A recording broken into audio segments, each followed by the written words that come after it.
দেশের সব বন্দিশালায় অবর্ণনীয় কষ্ট পোহাতে হচ্ছে বন্দীদের। কারাগারগুলোয় বন্দীদের বসবাস করতে হয় গাদাগাদি করে। দেশের মোট ৭৫টি কারাগারের ধারণ ক্ষমতা ৪৩,১৫৭ জন। বাস্তবে বন্দী রয়েছেন ৮৫,০০০-এর বেশি।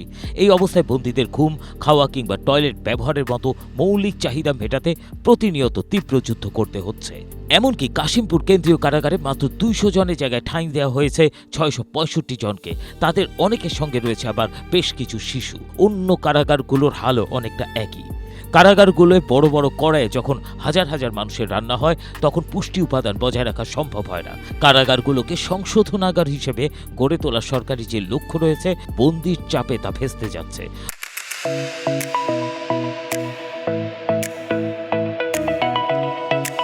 অনেক কারাগারে বন্দীদের শিফটিং করে ঘুমাতে হয়।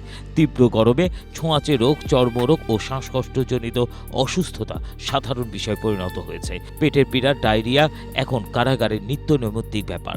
অনেকে ক্রনিক গ্যাস্ট্রিক ও আমাশায় ভুগছেন। বন্দীদের চুলকানি, একজিমা এবং মাড়ি দিয়ে রক্ত পড়ার মতো সমস্যা লেগেই রয়েছে। যক্ষ্মা বা অন্যান্য গুরুতর ব্যাধিতে আক্রান্ত হচ্ছেন অনেকেই। বন্দী সংখ্যার অনুপাতে চিকিৎসক ও হাসপাতালের শয্যাও অপর্যাপ্ত। দৈনিক যুগান্তরের এক প্রতিবেদন থেকে এ সমস্ত তথ্য জানা গিয়েছে।